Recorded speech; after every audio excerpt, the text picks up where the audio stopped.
I can Oh, hear what's going on, guys? Welcome to another edition of Analytically Correct. I'm here with Jeff and Stretch. As always, we took a couple of weeks off, but we're getting back into it. I hope everybody's doing all right. Maybe getting back to work, getting back to normal a little bit. Hopefully, everyone's staying safe and everything like that. We're going to talk a little bit about pretty much the only stuff that we have going on right now. The Last Dance Korean finished. baseball. There you go. You're home for Korean baseball organization, and NASCAR. We're gonna break down the NASCAR race. I actually do have a. We're not gonna talk any more than this. I promise about the NASCAR race. So keep watching past this. But this will be funny for people who know me.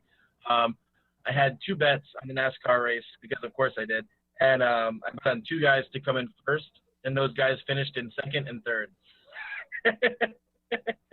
So I'm getting right back into the swing of things as far as gambling goes.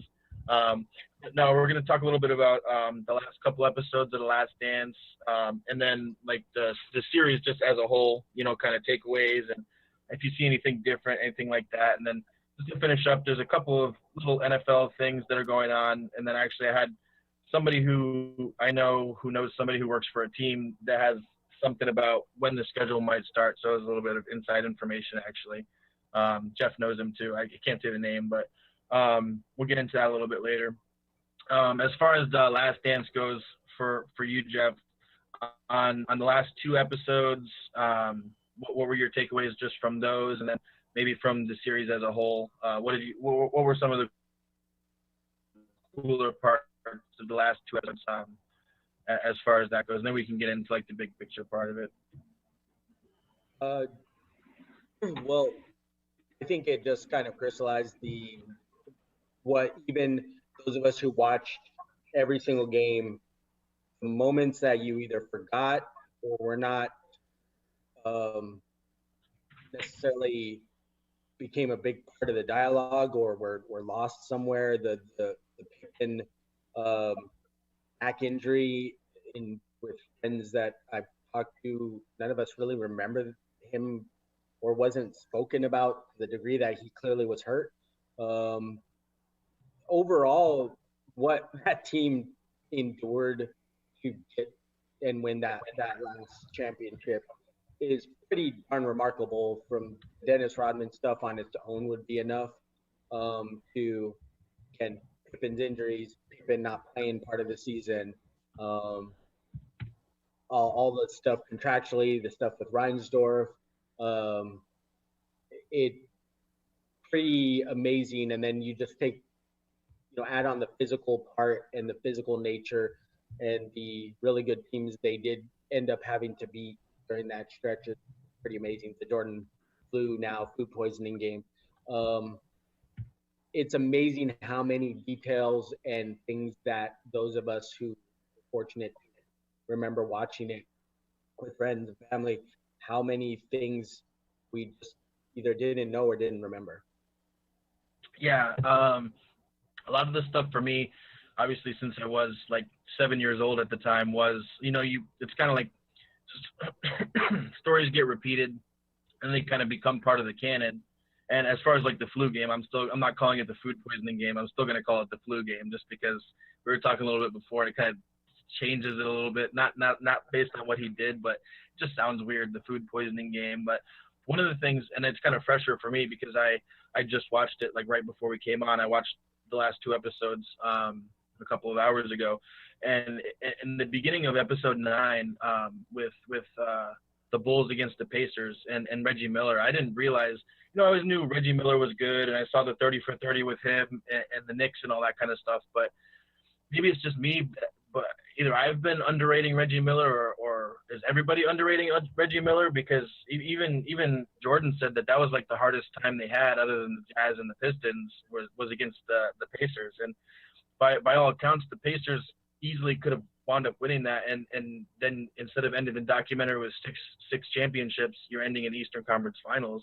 And it just shows that in Game 7, like anything can happen.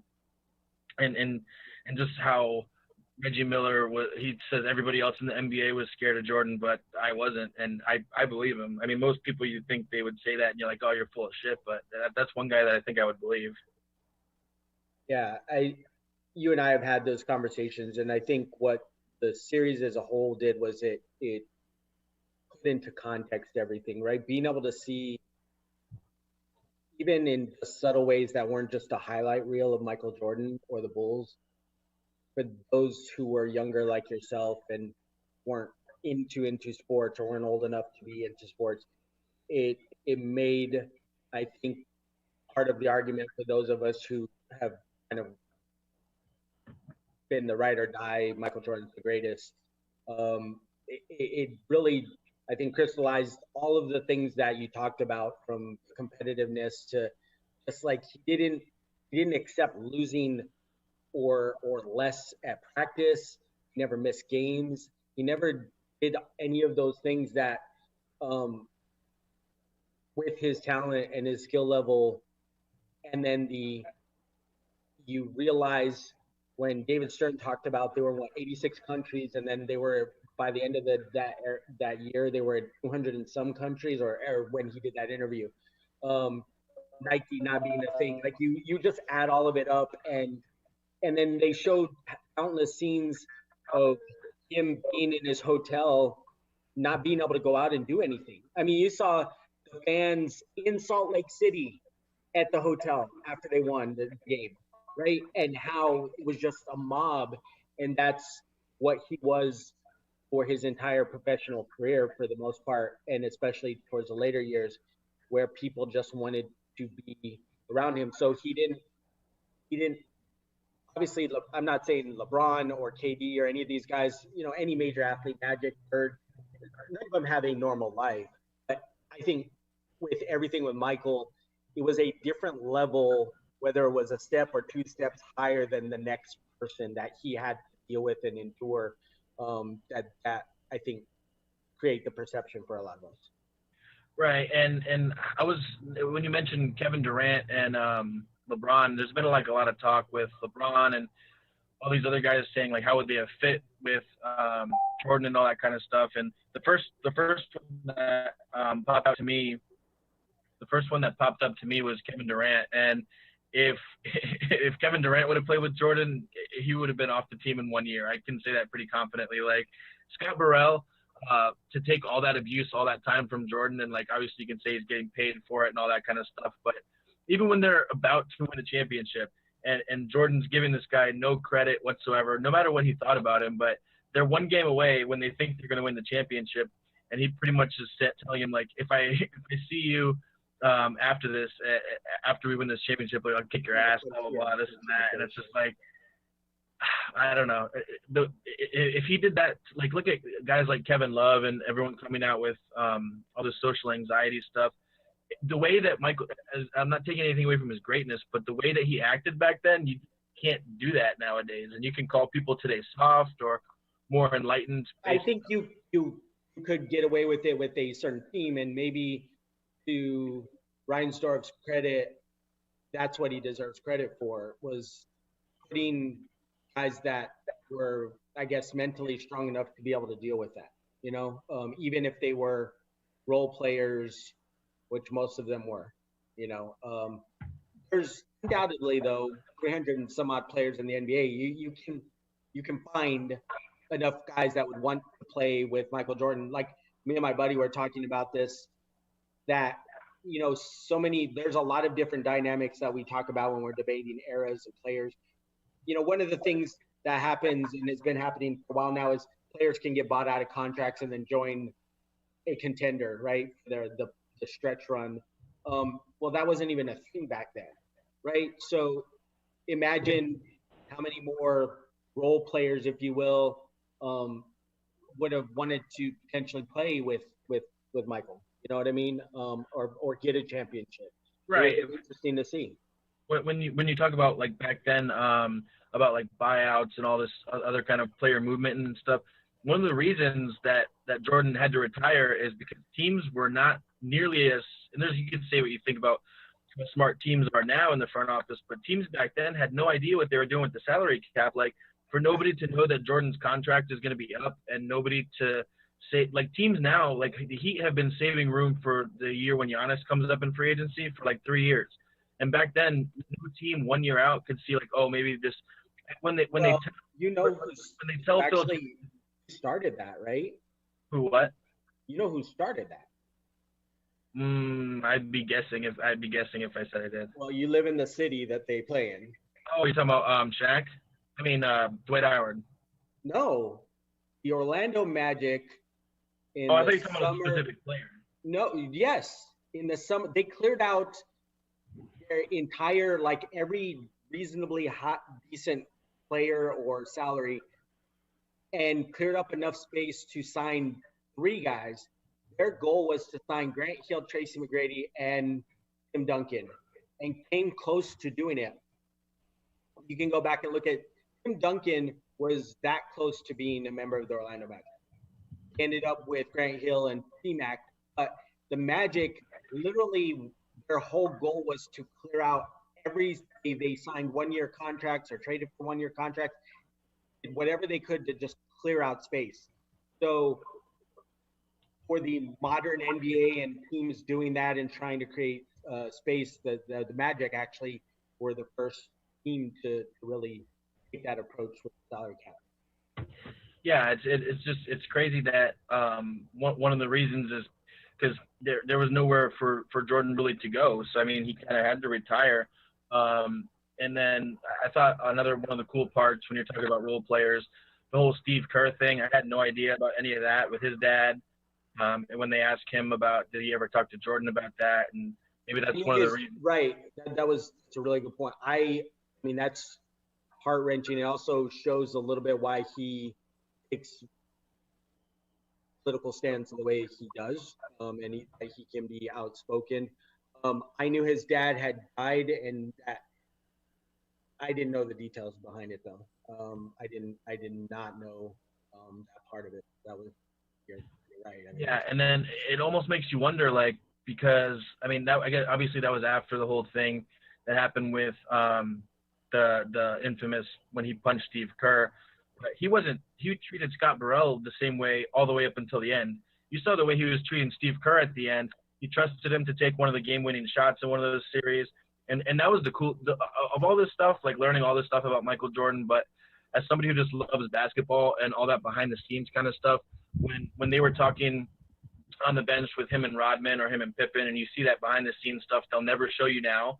Like everyone wonders why when they do like the mic'd up or the behind the scenes stuff during the commercials, and it comes back and it's just like whatever player saying in the NFL, it's just like somebody hit somebody or like let's go, let's go. It's like because the NFL and the NBA have so much control over that, they're not going to show you strategy stuff or anything like that. So it's like you want to hear somebody saying you come back from timeout and you hear Coach Scott Brooks and this Scott Brooks might be a bad example because he's a terrible coach.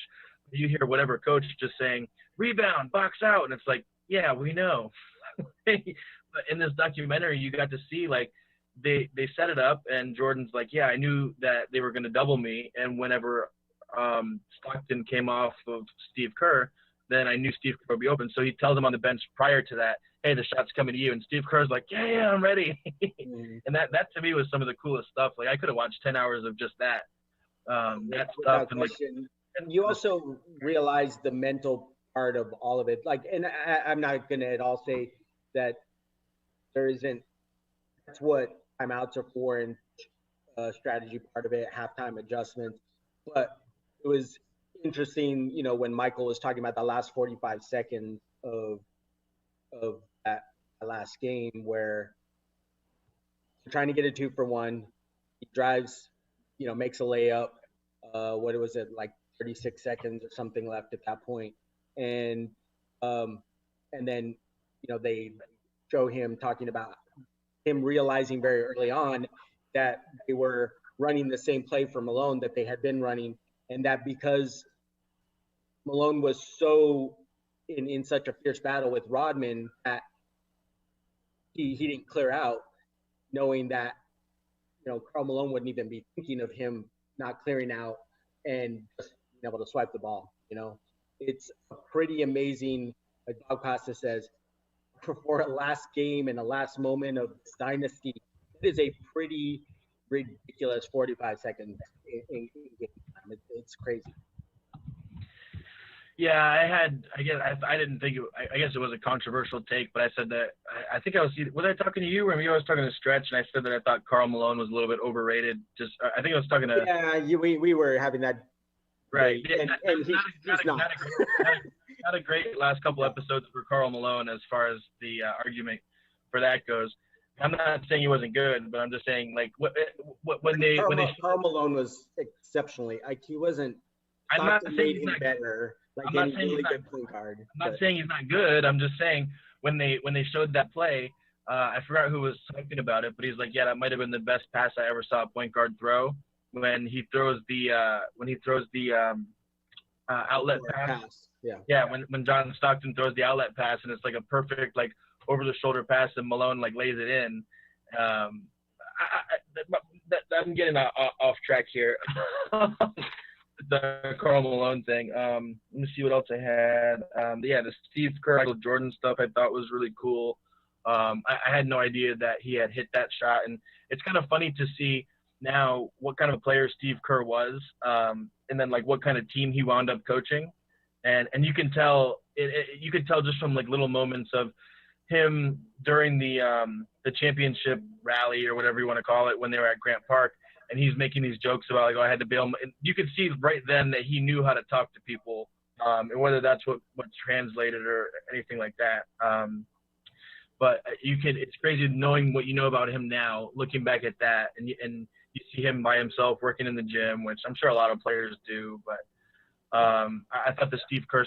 Some people were kind of complaining they wanted it just to be a Michael Jordan documentary. They didn't want to hear about Scottie Pippen or hear about Steve Kerr or Dennis Rodman. But another one of the things.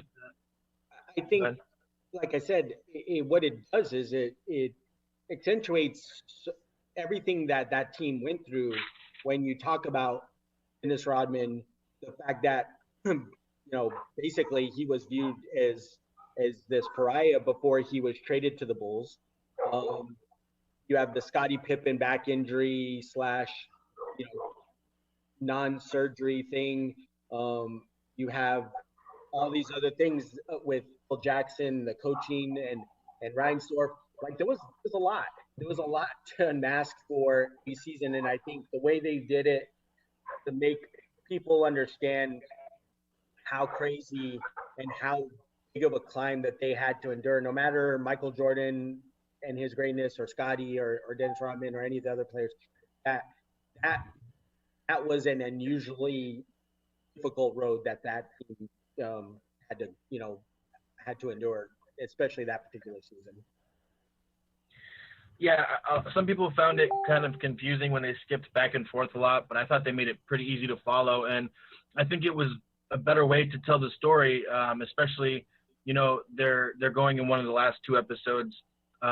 They're going to the Utah series, but first they flash back to the Utah series before, so they can show you what happened before and the importance that it holds on the next series, and why they hated these teams. And looking at it, it's the whole argument that if he never would have played baseball, they would have won 8 in a row, or even if they would have come back, that they would have won a 7th, whatever. Maybe they would, maybe they wouldn't have. But all of these times, the first time when he leaves, it's saying that he's tired of playing and he has no more motivation. And then the second time after the second three-peat, he said, look, he had no gas left in the tank.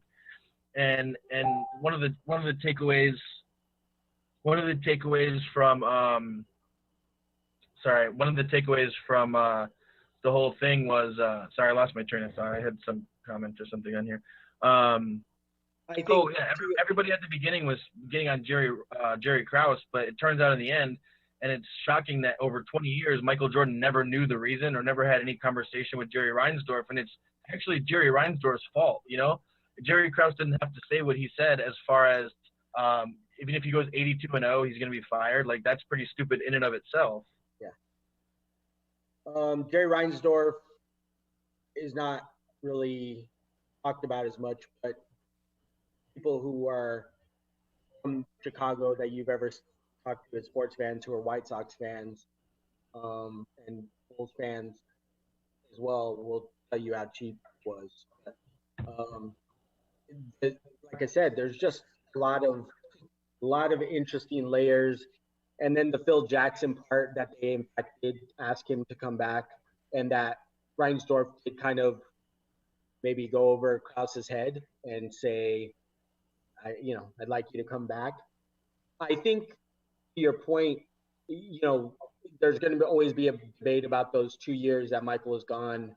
Um, to me, the most reasonable argument could be made that they could have won the fourth in a row, bringing the majority of that team back on some level, or you maybe probably have to find a replacement for Scotty, just because that relationship had eroded so badly. But the next year was a shortened season. They played 50 regular season games, so they wouldn't have had to endure a full season, and I think there would have been a reasonable process that a shortened season would have helped the Bulls and helped Michael get through and push through to another championship potentially. I think what I don't know what this guy is saying, Stretch. I think he's saying one of the most shocking takes from this was how little Scotty was paid through all this. I mean, that was covered pretty early on, and you can kind of feel bad for him, but players sign these contracts, and if they overperform, I mean, nowadays, then they would try to hold out. But back then, that's just how it was. He took like the more long-term deal in order to be able to have stability for his family. But it's like Christian Yelich now. You can look at that. Like, guys just take the money early and worry about everything else later. Yeah, the dynamics of the salary cap and the way players were paid and the structure of all of that was completely different. It's almost apples and oranges. Michael Jordan was signing 1-year contracts every single year. Right? That would never happen in this day and age. It just wouldn't even be a thing, right? LeBron does it. Huh? LeBron's one contract. But in the context of him having opt-outs, Michael was literally just signing a 1-year contract. LeBron has signed 2 or 3 year contracts with opt-outs after, a year or 2 years or whatever it is, right? Like, that's the difference in that. LeBron's technically signed longer deals. He hasn't just signed a 1-year deal. He signed contracts that allowed him to opt out of that contract. Michael was just signing a year each time. And if you think about it, the amount of risk, like when we talk about contracts now, the Cowboys fan, they talk about Dak and, the risk of injury and guaranteed money and all of this stuff. Granted, Michael would have been paid, but if you think about the fact that he signed multiple 1-year contracts in a row and did that at the risk of him injuring himself and who knows, having a career-ending injury at that time in your career, where that's part of the thought process now, and it didn't seem to be back then. You know what I mean? Where the notion of injuring myself and career, I got to set this up so that I'm signing a longer term deal no matter what. Michael was literally just like, let's put this together this year, let's put it together this year, and we'll figure out the rest at the end of the season. I don't know. They don't really explain, and I don't remember, but how serious his back injury was. But do you think that in that final season when they won that 6th championship, his back injury would have made him more likely or less likely to have re-signed for 1 year with the Bulls? Because I know everyone says that he would have been the hardest one to get back for a 1-year contract because he's trying to, get that one big contract because he hasn't been paid that much yet. If it wasn't that serious of a back injury, even Michael Jordan, if he says it would have been tough to talk him into it, but that he would have come back if he thought they all had a chance to do it again. If you're Scottie Pippen, you might come back for that 1 more year because your value is not going to decrease that much. You're still going to get that one big contract after that year, and you're never going to get a 7th ring like that. I mean, that's true. What I wanted to go look at, and I didn't get a chance to do it, was who were the free agents that following summer. So if it had played out and Phil said, you know what, I will come back for 1 more year, and they get everybody else that they wanted to come back for it at, one more attempt, and Scotty says, you know what, I need to go do what I got to do. I would be curious. I need to go back and look who the potential free agents would have been for the Bulls in that following summer. It would have been interesting to look Um, at what so, who would have well, been available. this guy is commenting in, and I thought they addressed it in like the first two or the first four episodes. He's on the Scottie Pippen thing. He's saying if I told you Scottie Pippen was getting paid $3 million, that wouldn't surprise you. He said you'd be like, damn, what a bargain, and move on. But when you think deeper into it, he was clearly entitled to a lot more. He had to win 6 rings to finally get paid. Think about that for a second. But what I would say is he signed a bad contract that became a bad contract because of how good he became. You know, at the He time also that he, told him not to sign it. I mean, yeah, Jerry Reinsdorf told him not to sign it, right? and nobody, Scotty never refuted that. Not once But did he refute that. And yes, it ended up being a bad deal for him. He clearly made it. The reason he signed a longer term deal was because he didn't know if his health and his back was going to hold out for the duration of his career, and sure, in if he could have been able to see what his career would have been and the championships, there's no way he's signing that. But at that moment, coming from the impoverished situation with his family and having a huge family that nobody had any money, that was important to him. Um, right, yeah. the argument needs to be more of, were the Bulls obligated at any point to say, you clearly outperformed this contract, we're going to pay you more? That is a justifiable argument. But he didn't pull the wool over Scottie Pippen's eyes. He signed that willingly when they told him not to. Right, and then and I never want to be like pro owner on these things. I'm always pro player, but the truth is, if his back would have blown out or not been able to play after the first season, he's still getting all that money. Yeah. But the thing to me is just like they went over it in the documentary pretty clearly, like why he signed it, what happened with everything, and the reason that he had to win 6 rings to get paid is because that's when the contract was up, and that's why he was never going to come back to begin with, and he was going to get. And if you want to talk about like how much money people made playing basketball, as far as like what this guy's commenting, Scottie Pippen wound up making more in his NBA career than Michael Jordan did. So I mean, that's the more surprising thing to me. It was I forget. Scottie made over 100. I want to say it was 95, something like that. Michael Jordan was the 25th highest paid player by salary. But if you're looking at the last episode and the way this whole thing ends, it's not surprising that he pretty much broke up a team that won with Scottie and Michael that won 6 championships over money. Like, I mean, and I was listening to, I think it was Sarah Spain, and she's saying how ironic it is that in Chicago people are watching this documentary and criticizing an ownership group for breaking up a team too early that won 6 championships. And right now the Blackhawks, and I know nobody watches hockey, but right now the Blackhawks are in the situation they're in because they kept the team that won those championships together too long, and now everybody's too old. Yeah. So it's just a little inside Chicago irony for you. Yeah, there's no doubt that Jerry Reinsdorf isn't beloved by, even before that, has never been beloved by the sports fans of Chicago that root for the Bulls and the Whitecaps. It's well known that he's pretty cheap when it comes to spending the extra money to do that. Like the interesting thing is, I would never fly this day and age, right? It just wouldn't happen.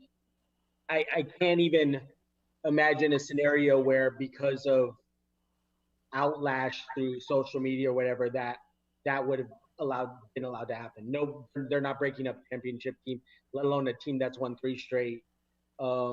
You're not just talking about a team that won 3 straight and you're breaking it up because of money. You're talking about a franchise that, how much money has this team made this guy?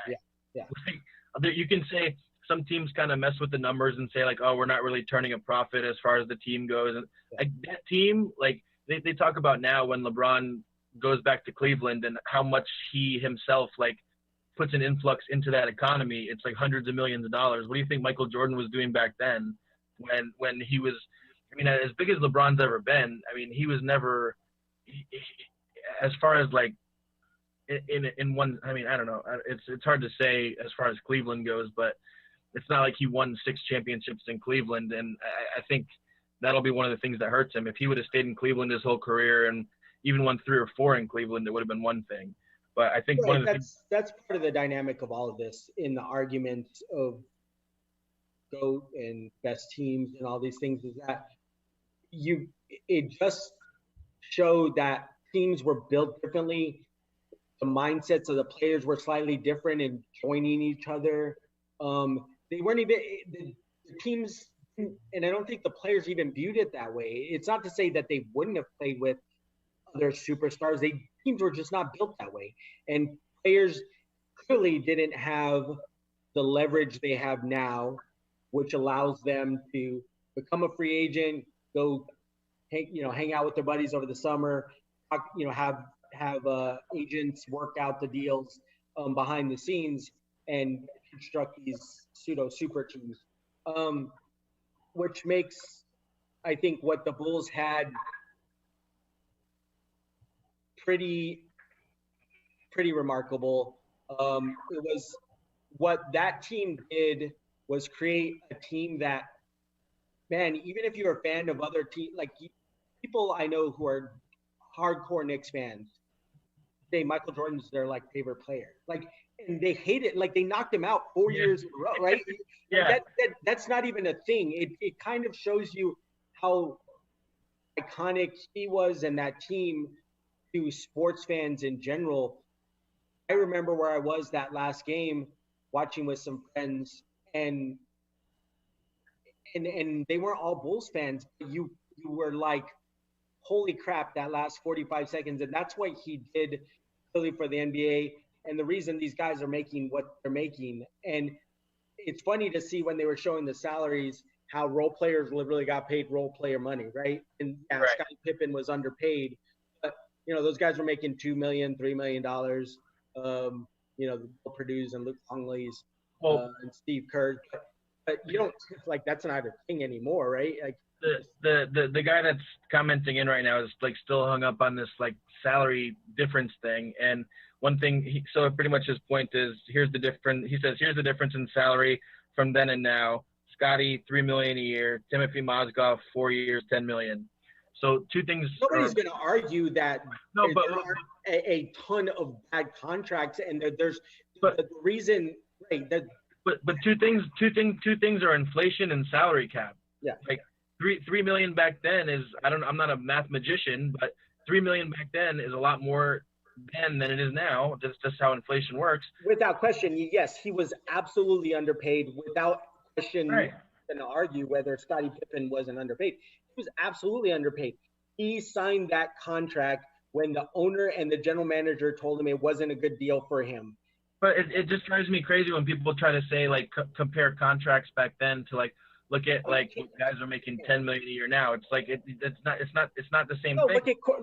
Look at what quarterbacks were making in '98. The top 5 quarterbacks, and look at what Patrick Mahomes is about. How many years prior to this like Bulls dynasty were the finals on tape delay?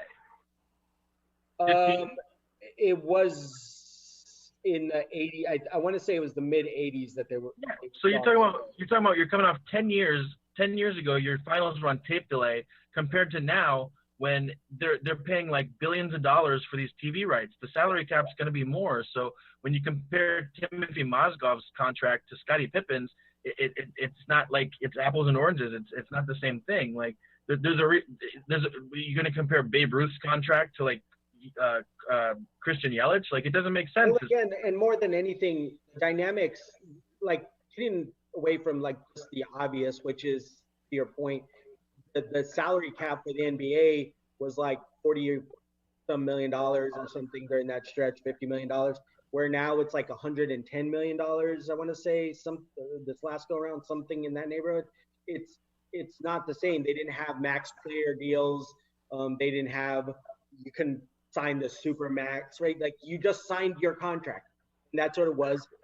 General manager had to sign players for whatever value he thought they were worth, and that was literally it. It wasn't the way the league was set up financially wasn't even close to the same thing. And again, David Stern mentioned that we were in 80 some countries.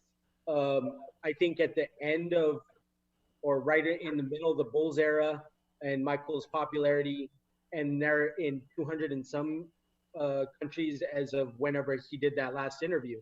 So it's it's not. I was just the analogy I said earlier about with Christian Yelich and Babe Ruth.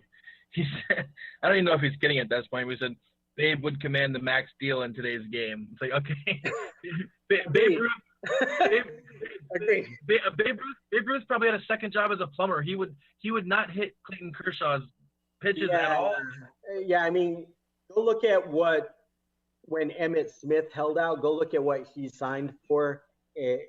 As when the Cowboys finally re-signed him after he held out for 2 games. I mean, you'll laugh at what he was getting paid comparatively. Again, quarterbacks. Go look at what quarterbacks were making in 98, 99, 95.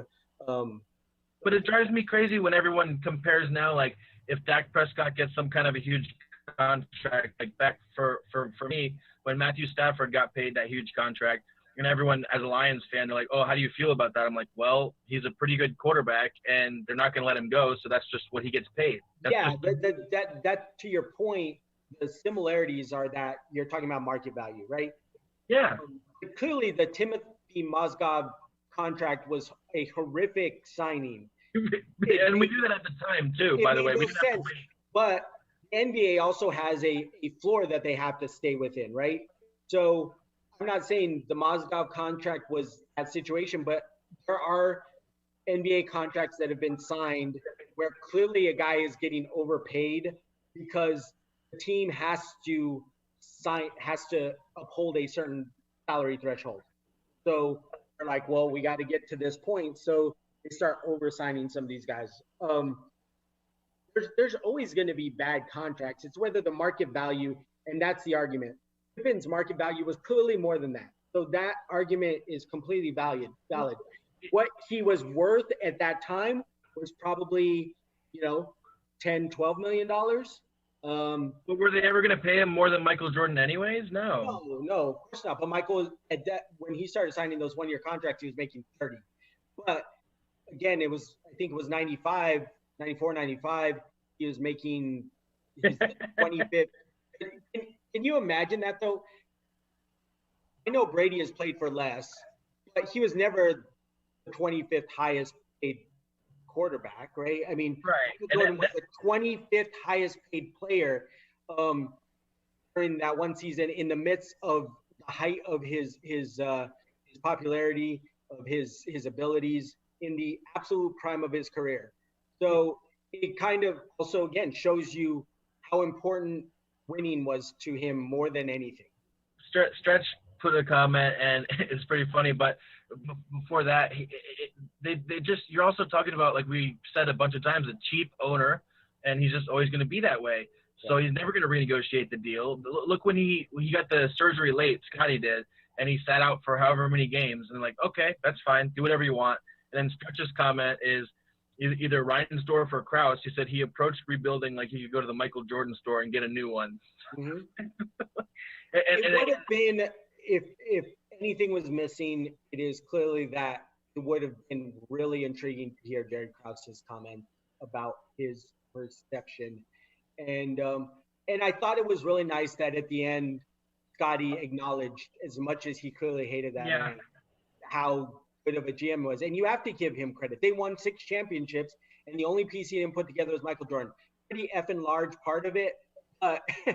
If anybody's going to give him credit, it would be Scotty, though, because he drafted him higher. And knowing what we know now, but Scottie Pippen was drafted higher than he probably should have gotten drafted. Yeah. He probably feels grateful for getting the chance, if it's not for him. Yeah. But Michael Jordan's not going to give him any credit. You saw during the championship rally or whatever, Phil Jackson takes the shot, and he knows the crowd's going to boo him, so he's like, oh, Jerry Krause said this. And even Phil Jackson is like, dude, you just won your 6th championship, and you're being petty about it like this to the GM. I mean, without question. I think, those of us, you follow Phil and his post-coaching career really has not been great. I honestly think when you get to that level of fame and success, it's impossible not to have an ego. It's impossible, even though he was the Zen master. There's no doubt there was a lot of um, posturing. There's a lot of chess, being played behind the scenes, and I believe that Phil probably knew he was going to the Lakers, and it's why he didn't come back for another season. Do you, He probably said, "I have a job lined up. It's coming," and he knew it. Yeah, but what I was gonna say when you said the Zen Master, it made me think of something. They really emphasized in the last episode when he's going into that Utah finals, how like Michael Jordan was always just like present in the moment. Like, how much do you think Phil Jackson actually had an impact of? You can have guys like even Ray Lewis's teammates say like eventually they tuned him out because all these speeches are just gibberish and stuff like that. So Phil Jackson to actually get what it seemed like he got Michael Jordan to buy into this philosophy, which a kid from North Carolina going to Chicago, what's he ever going to know about like being like into yoga and all these other philosophies? And then they made a big deal about it, I thought, in the last episode that Michael Jordan was just never thinking about a shot like he was going to miss it. He's like, why am I going to think about a shot I didn't even take yet? Like I'm going to miss it. And he says like he's just focused, always in the moment.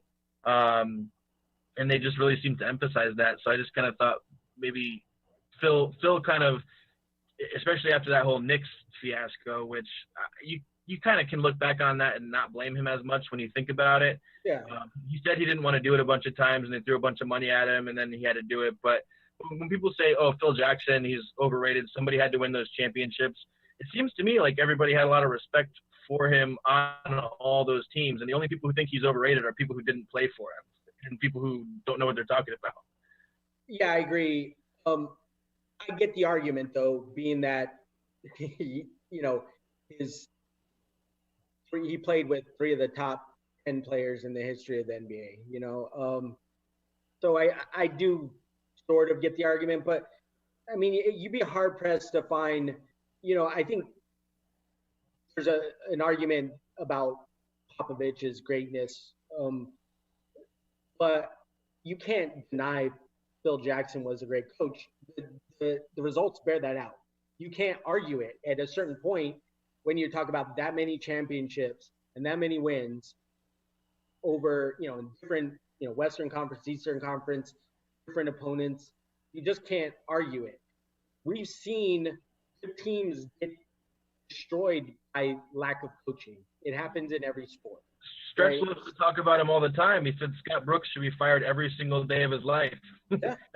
That's Stretch's motto. I mean, look what are three MVPs in Westbrook, Durant, and Harden. And I'm not comparing those guys to Jordan and all this, that, whatever. I'm just making the analogy that things can go wrong in a hurry that could have been the first year of a dynasty, and then instead they all wind up on different teams, but they all are MVP caliber players. Like Scottie Pippen never won an MVP, I don't think, right? I mean, Dennis Rodman never won an MVP. So if Phil Jackson would have still been coaching and he would have got those three guys, maybe it could have been the same thing. I mean, obviously he'd have to replace Kendrick Perkins with Steve Kerr. Was a lot of interesting statistical stuff that I loved throughout the trivia things. And then they had like some MJ wow stats, and I don't remember all of them, but there was a lot of kind of mind-blowing statistical stuff about MJ that he had knocked out. I didn't know the Bulls had knocked out more 60-win teams from the playoffs than any team in the history of the NBA. That those teams knocked out 20 different future Hall of Famers out of the playoffs. Pretty impressive. Just watching it, and you're like, man, how many shots does he hit? Like when Steve Kerr hits the winning shot, you're like surprised that it wasn't Jordan. But going back to all the highlights, you know about the famous ones like the Craig Elo shot and the Utah shot at the end. But just like even in just the middle or early games of series, it's like game-winning shot or putting them up by 3 points or it's just like always. It seems like he always was able to. We were talking about this earlier too, is the things that would never be sat on now when it comes to storylines and or angles of footage. And you and I talked about this before we started, which was the flu game, food poisoning thing, right? Everybody was like, how is this taken all these years and this came out like this now, Yeah. where they clarified the story. And the other one we were talking about was the Byron Russell push off, that clearly people I've spoken to, nobody has ever seen the angle that they showed during the Last Dance. That clearly shows like Byron Russell was gone. His momentum was taking him wherever it was going, and Bob that Costas it was not. put it the best. Bob Costas said it was pretty much like a maitre d' showing you to your table, like this is where you're going already. Exactly. But as I was telling you, I think those of us who would support whatever it is when it comes to Michael Jordan, by and large, would have said it was in fact a push off until a couple of nights ago. I was blown away that, like, you think about social media now and the way things are now, none of that would have been sat on for 20 some years, right? None of this information for the most part would have lasted more than a day or two before something pops up on social media or something. It's amazing that things like that, an angle in a game that we had never seen, that is one of the most iconic moments in sports. And nobody had seen that angle before. And nobody had seen that angle. And then one of the most iconic performances based upon somebody being sick was actually about food poisoning and not the flu. Again, something new that we had no idea. It was pretty. So, amazing. What I was just thinking about, just as you were saying that, is I don't think we did a podcast earlier when they were in the middle episodes when it was talking about his dad, and then when he went to go play baseball and the whole like conspiracy as if he was suspended or any of that. And one of the arguments I've heard that he wasn't suspended because of the gambling and everything. It wasn't really a suspension because it would have had to be him and David Stern in a room, and nobody would have been able to keep that secret for 20 years. But we just saw that there's 5 people at the door delivering a pizza and multiple other people in the room, including Michael Jordan, and nobody knew that it wasn't that he just had the regular flu.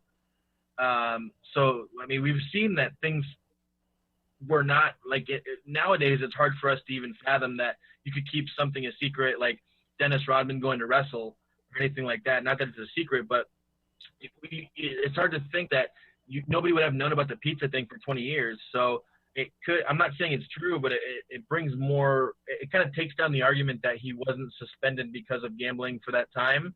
The way they explained it though in those episodes, and I was one of those, I'm not a big conspiracy person by any stretch of the imagination. No, neither am I. I'm just saying it kind of takes away the argument. It was one of the sports lore things that I was like, I could see it, right? I could kind of see it. But the way they showed it and how much his father meant to him, right? Like, you can get it now. Like the way they showed it, and people knew he was close to his father, but when you see it in the way that they portrayed it here, it was very different.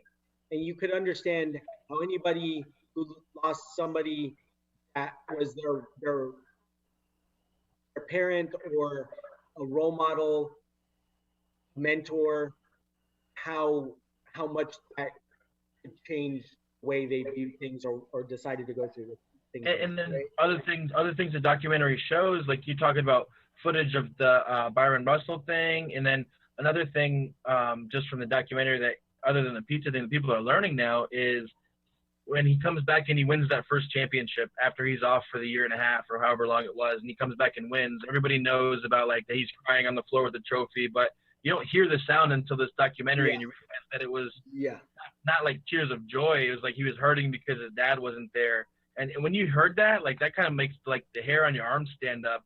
That to me, it's a great point, Marty. That moment there, you could understand why he would leave the game, right? Like it does make sense. Like the baseball thing, if he would have just walked away and not played baseball, I think there would be maybe less questions, you know? Right. But it also makes sense because Michael Jordan is such a competitive person. You want to play golf all the time. You want to play cards all the time. You wanted to compete at something all the time. And so baseball thing, they showed him clearly before he ever stepped away, holding a bat in the Yeah, locker room, right? and So it was the connection with him and his dad. His dad thought he was right, gonna. right. And like I said, those little small details kind of put all these puzzle pieces together to make you, even things that maybe you slightly doubted or questioned, Yeah, they definitely crystallized a lot of stuff.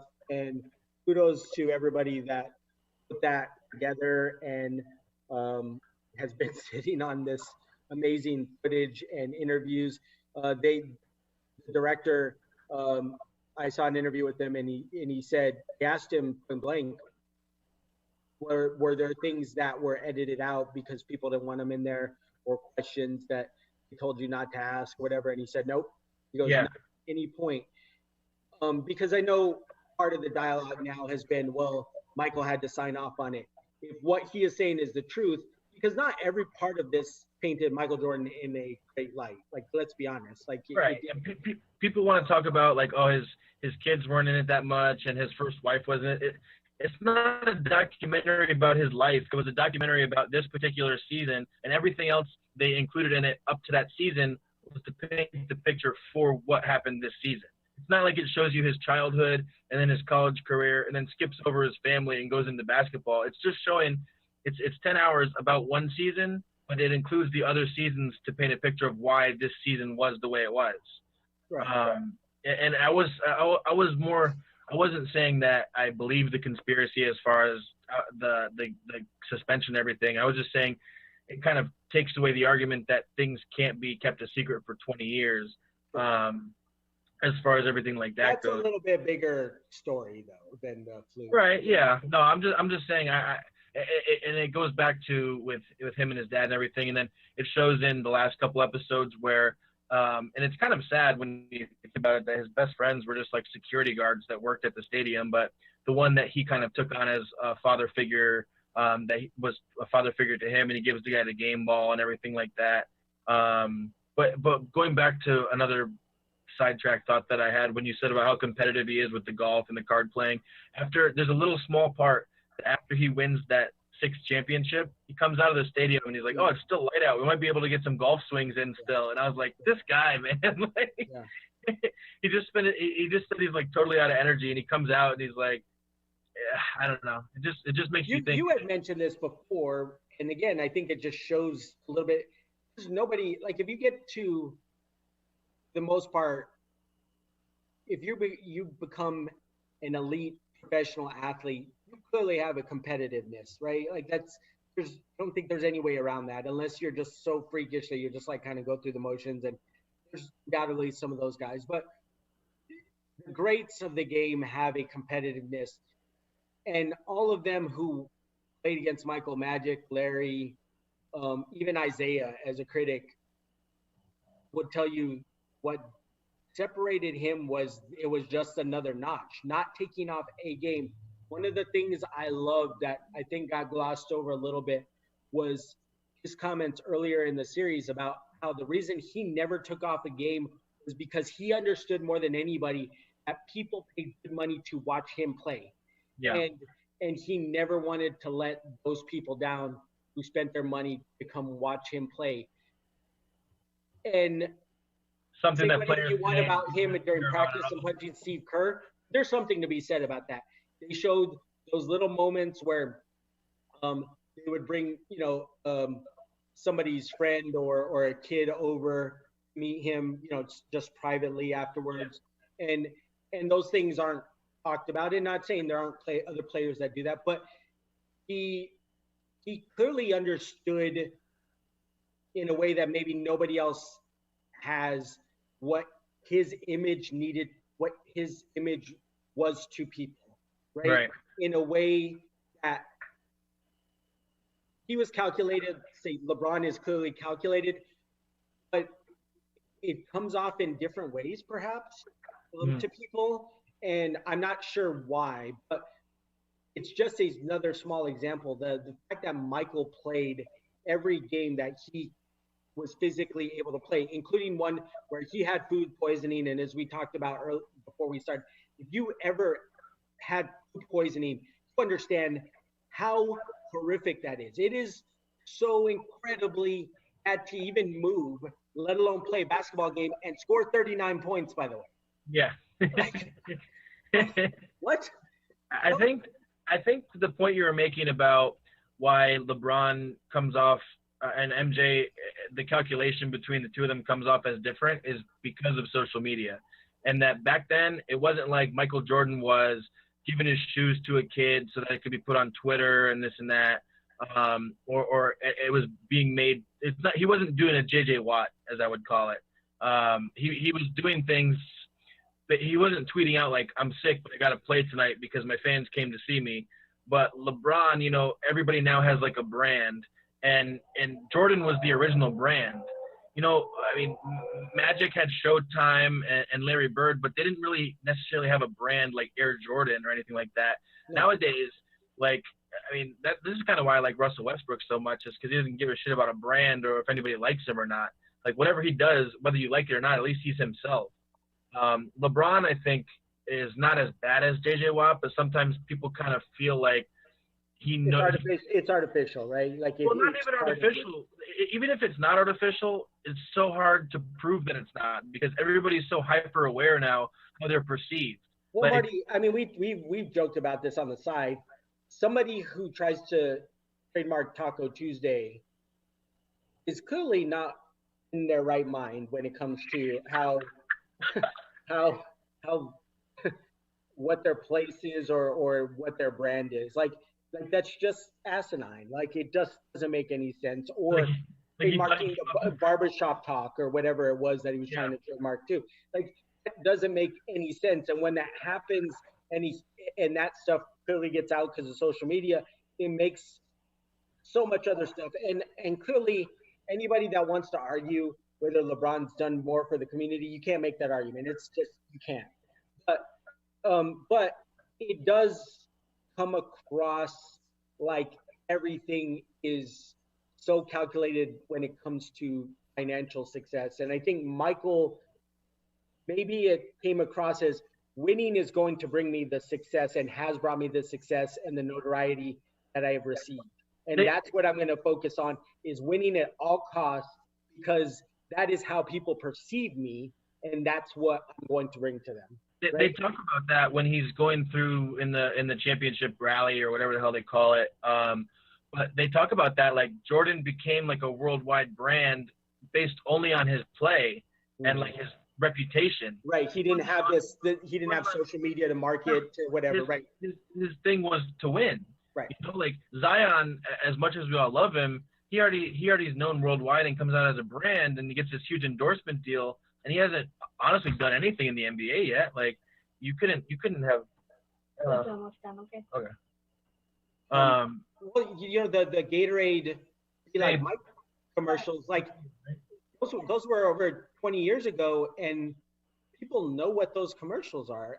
I mean, they were terrible. That's what they were. they were, but they're iconic because I'm talking about the ones where everyone's rapping. Oh yeah, those are bad. Those are bad. You're talking about the Converse shoes? Yes, those were bad. Yeah, those. And also bring them back too. They were terrible, but bring them back.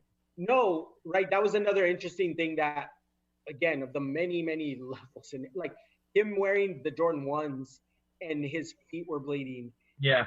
It goes, again, when we're talking always going debate specific to basketball, which is unusual, right? We don't have these conversations in any other sport, really.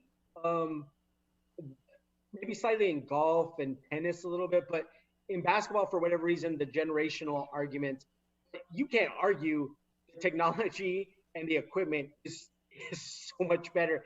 And Michael Jordan, in a very relatively short stretch, from going from the Jordan 1s to when he put them back on, and I don't remember what year that was, and how bad they were to play basketball in, right? Yeah. It's crazy to think about. To go back to the calculation part of it, nowadays that would have been like a whole Twitter thing leading up to the game. When Jordan did it, he did that for himself. Like, you can say maybe the announcers knew about it, but he did that more for himself and like the symbolism to himself. And his play kind of spoke for him. And there's players now who have shoes and brands who can't even hold a candle to like some of these guys. But it's just, I don't know. The whole thing was interesting, and I don't know what we're gonna watch now. Yeah. But my whole takeaway from it is I'm gonna still go with LeBron. Of course you are. I will give you this, Marty. I've yet to hear you change a emphatic argument you have. So I'm going to go out on a limb, and you'll never admit it. But I don't even think you believe that anymore. But I think you will ride or die with it no matter what. And I think there's a lot of people maybe that fall into the same category as you, who were making LeBron arguments, who I'll say this. Just won't do it as emphatically anymore, and may still say it. I mean, this is a bad time for my kind. But when the LeBron documentary comes out, and it will come out, but I mean, whether he plays another 5 years or whatever the hell else, but I will say this. One thing that I'm certainly willing to concede, that I already knew, but after watching this, it just kind of like cemented it even more. One thing that LeBron will never have that Jordan has is just that mentality. And Kobe kind of took that to the new generation and called it Mamba mentality. But even Kobe didn't have it to the degree that Jordan had it. For the part of, I don't think we talked about it, the part where he just makes up that somebody told him good game, and he used that, and then like now in the documentary he's like, yeah, that never happened. I made it up to myself. Like, that's a special kind of like an insane competitiveness that you have to have. Yeah. That I think, you know, if LeBron has that, then he beats Dallas. If he has that, that's not why he wins or loses. LeBron wins or loses, not to say that he doesn't want to win, but he doesn't have that crazy mentality that Jordan had. To where he's gonna make up an insult, you know, especially now where players are much more friendly with each other or anything like that. You even saw when Larry Bird was coaching the Pacers after that. He told him, like, after he eliminates them, he's like, Michael Jordan told Larry Bird, fuck up, bitch, go work in the golf swing now. Like, that's not something LeBron would ever say. Like, LeBron doesn't seem to me like he has a mean, but he doesn't have that, I'm going to bully Scott Burrell until he scores 25 points in a game bone in him. Yeah. He's more like, oh, I'll get Andrew Wiggins traded for Kevin Love, or I'll get my coach fired. But I'm going to do it in some kind of an underhanded kind of way. So I'll never say. Yeah, and right, and it's a good point that to me adds to the MJ argument, which is he didn't ask for coaching changes, he didn't ask for days off. Okay, wait. He didn't ask for specific players. But he didn't ask for coaching changes. He let those people do their jobs. What? He didn't ask for a coaching change, though, because he had Phil Jackson. I mean, Phil Jackson wasn't Phil Jackson. He loved Doug Collins, dude. He loved playing for Doug Collins. He even said it. He was like, he wasn't happy about it at the time. So it's fine to say that, but he loved playing for Doug Collins, so much so that he ended up coaching him in Washington again. Right. But I can't see. I mean, players just didn't do that back then. I mean, well, didn't Magic get one of his coaches fired? Yes. Yeah. So I guess it was done back then, but I mean, my point was that the competitiveness, if you want to call all things even, which most Jordan fans would never do, but even if you want to call all things even, just the mentality is something that would seem to like separate them. There are a lot of things I had seen on. We talked about the. It would be a lot easier if they were both just shooting guards. I mean. Right. No, and I get that, but we're talking about Bill Simmons and Ryan Russillo podcast, that what gets lost in the specific stats about last minute or how clutch LeBron is versus Michael was the immense amount of plays and shots that were made in the last, say, 2 minutes, where there's clearly a lot of pressure on. That Michael, you kind of forget how many shots he made when they were behind by 2 points or 4 points. Right. And that, yeah, he still made game-winning shots and game-tying shots and all these things. But there was even more shots prior to that last minute, the subsequent minute or minute and a half before that, that he made these massive plays that I think are things you can't measure too. There's no statistical part of that. Like there probably is. I'm sure Nowadays there probably is, but, yeah. but it's not right. But it's not something that gets talked about as much as Clutch plus one. Right. Yeah. It would be easier to measure them if they were both shooting guards. It would be easier. It's just impossible to measure over like different eras, playing against different people, and all that kind of stuff. Marty, you saw the scores, and I don't. 54 points. Yeah. I mean, the game was played differently. Players had. There was more role players than there are. Like, name a role player. Like you could back then you could name off the top of your head dozens of guys who were clearly a specific role player, and the Bulls were a prime example of that. I was talking to some friends, and I said, name me some role players now that are definitively role players, and it was really hard to do, to be honest, because the league and the way the games are played are not set up that way. It's Lou Williams. But Lou Williams averages like 20. Like that wouldn't have been a role player. Like the role player was somebody who came in specifically for rebounding or defense or physical presence or a better 3-point shooter, right? We saw in this series that there were plenty of 3-point shots that were made by John Stockton, by Michael, by Scotty, right? Well, like now role players are just. Now it's just like 2 or 3 superstars, usually like 2, and then you put in like 2 other guys that can shoot threes, and then the other guy is somebody who's decent at right defense. now they're called 3-and-Ds, right? Whether they play D or not, they're called 3-and-Ds. Yeah. Where the like game, Craig Hodges, Steve Kerr, Tom Paxson were in there for a very specific reason, right? It's much more. Well, I don't know. I was going to say it's much more specialized now, but that kind of means it's more specialized back then. No, I think it was more specialized then. Yeah, because you only had – because now who do you bring in? Like, I mean, what do you have? Like Andre Drummond, who you're bringing in to rebound, but you're paying him like $20-30 million a year. Right. Yeah, it's not – again, there's so many dynamics that are completely different. AAU has made it where teams and kids are playing constantly. I still contend that I don't know that the basketball is better. The skill level is clearly better across the board. Like you can't really argue that part of it. What is different was whether they're in fact good basketball players. Do they make good basketball plays? Do they do fundamental basketball things? And for me, it seemed like the fundamental part of basketball was just different. And greats would have been great no matter what. I think most people should agree with that. What my contention is that there was something to be said about the physicality of the game back then, the way that each possession was accentuated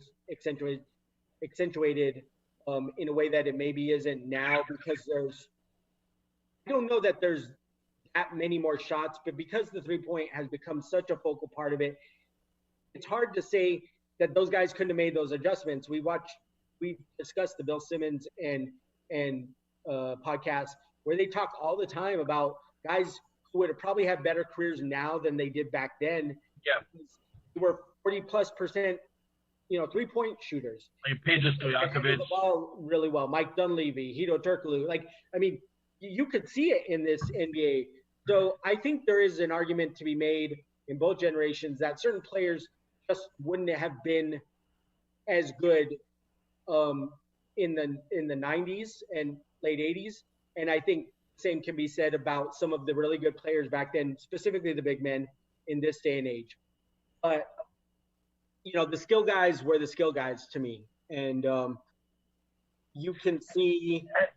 Have you heard, not to interrupt, but have you heard the quote that Jordan said that he could beat every single player that he has now in the Hornets one-on-one? No, but he wouldn't want to demoralize them. Yeah. Like, his Hall of Fame speech, he was 50, right? Yeah, 50 years old. When he had his speech. It was kind of I didn't love it. He hated everybody still. He's still Yeah, but it did show even years later. Maybe the difference in mentality between Kobe and Michael was that Kobe, you saw the softer side of Kobe after he retired. He was kind of not pretending, but he was kind of doing an impersonation for a while of Michael Jordan. Yeah. I was half Michael even said in that speech, he was like, I don't know, maybe I'll even come back and beat some of you guys or something to that extent. And people laughed and he goes, who's joking or something right. like that. It was, yeah. And you could see he was completely serious, right? Yeah. I think that's just the way he's wired. He kind of did the first version of the Marshawn Lynch. I'm just here so I don't get fined. When he was walking in the stadium and he has headphones on, they're asking a question. And he's like, yes, no, maybe. Yes, no, maybe. Yeah. kind of the first version of the Marshawn Lynch there. Right. Yeah. For Michael, there's just never going to be another one of him, and right now I'm talking about the total package, right? Everything from being the first true mega worldwide icon, sporting wise, marketing wise, backing it up with championships and scoring and the just ridiculous plays and dunks. That's the difference.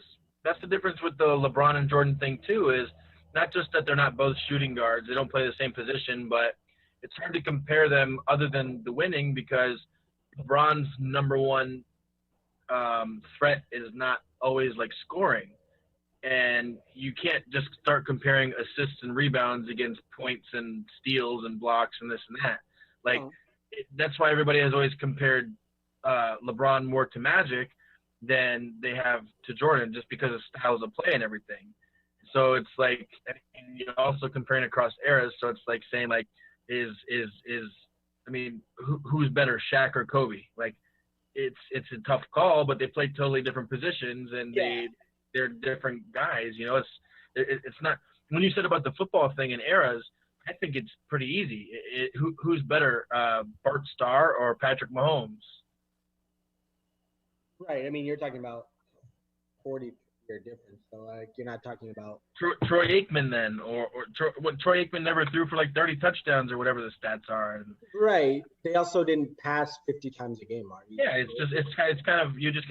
it's kind of impossible to compare, and people are right. But it is part of the reason that people say if Michael played under these rules and parameters, that he would average 40 a game, and I believe it because he averaged 38. He had 35, 36. Like he averaged close to it anyway.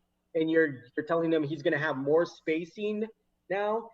He's probably undoubtedly going to work on his 3-point percentage, which wasn't terrible anyway. And you're telling us that guy wouldn't score 40 points in this day and age.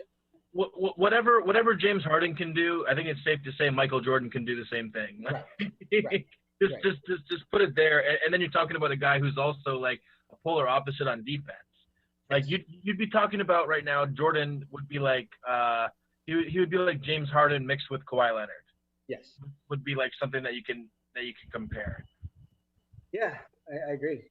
I just wanted to do. I guess we could talk about this all night, but as far as the podcast goes, I had somebody who I talked to that those people that work for the Dolphins said, I don't think I saw this on SportsCenter, so I think this is actually like an actual scoop, like an inside thing. Maybe I shouldn't have saved it for an hour and a half in, but they're talking about now.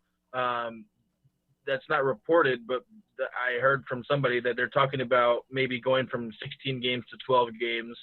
I don't think that's been talked about as an option in public yet, and they're talking about they're not going to start on time. They might start in October. So that's two things I heard from somebody who knows somebody who isn't lying. Yeah, I know who you're referring to, obviously. I think it's safe to say with college sports, with professional sports across the board, there are a lot of layers to consider in rolling sports back out. I'm more worried about college football, which is what I love the most. I know you do. College football has even more hurdles to overcome. I agree with you. You're talking about 50 states, and right. But I think what they're talking about on some level, which I think is perfectly understandable, is scenarios, right? If we get to this state and we still don't feel comfortable, this is what we need to look at, right? So there's probably tiers, I imagine, to certain points and marks on the calendar where you'd say, if we get to this point and we haven't started this A, B, and C, then we're looking at this scenario, right? Or one of these two scenarios. If we get to this point, then we can do this. Okay, what are we going through when it comes to if somebody contracts the disease or gets COVID during the middle of the season, right? Every team and league has to deal with that. What equipment and things are they trying to put in place that there's no reason to talk about yet, people, right? Because you gotta determine, can you do and satisfy all of these things? What happens in a sports league that all of them are where they have unions? And let's say a player says, I don't feel safe playing. I don't know contractually how any players' contracts are set up. Is there verbiage in there that covers them, that covers the team? Who knows? But there's going to be a lot of things with the baseball union, with basketball union, and with football that are going to be struggles when it comes to questions that I don't know that anybody realistically is going to have an answer for. I'm glad we saved it more towards the end because everybody's talking and hearing enough about coronavirus. But just like a question I would ask you, and this is my viewpoint on it, how I would preface the question is, I was never really worried about it for myself.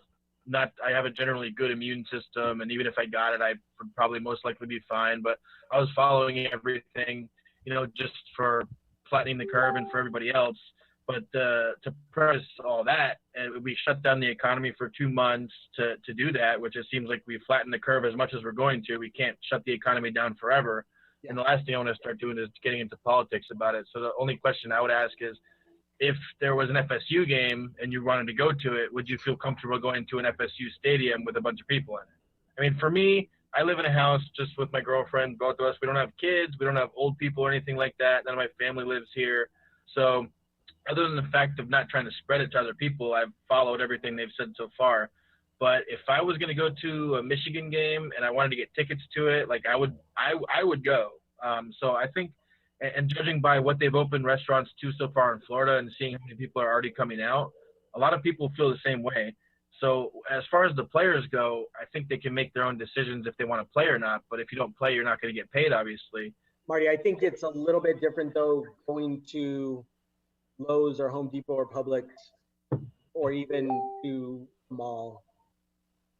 Not because it should be, but people's perception of it, as opposed to going to a concert or a stadium that holds 80, 90,000. So you don't think if they allowed full capacity at stadiums for NFL games, you don't think it would be sold out? No, not right away. I don't. I think it would for sure, especially. Yeah, it's not gonna happen anyway. They're not. I don't know that we're gonna be able to test that argument because there's no chance they're opening. So if they even have people in the stands, they're not going to allow full stadiums. There's no way to test everybody. We also don't know what this is going to look like in 2 months in regard to the ability to test and get results quickly, right? Like everybody you listen to would say that is a big part of this.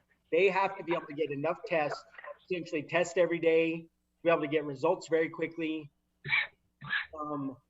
and then make, in addition to that, whatever precautions about sanitizing things. Are you going to have full visors on helmets now? I don't know. Like, it's something I'm sure is being discussed, and as is the case with everything that changes, I have no doubt that by August, the information, better or worse, is going to be very different than what we have now. Yeah. To answer your question, I don't think I'd be comfortable going to a packed stadium, to be honest with you. And to your point, not because I'm worried about me. Um, I just feel like, depending on the information we had at that point, that a more responsible thing for me, even as a fan, would be to sit at home and watch the game in at my home. You know, And you can watch Red Zone at home too. So I mean. And right. Right.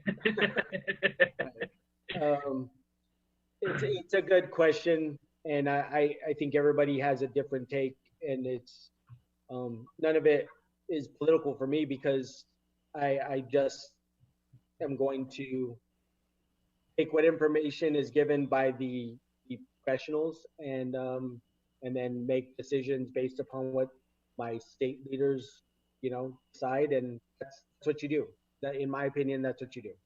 Yeah, no, I agree. But just judging from what I've seen down here, if people are willing to fill restaurants right now and go to brunch for something as stupid as brunch, then people love their sports teams more than they love brunch, in my personal experience. Yeah, going on FSU sites as I have for years, obviously, and the biggest one. Uh, there's a mixture of people with that exact same question.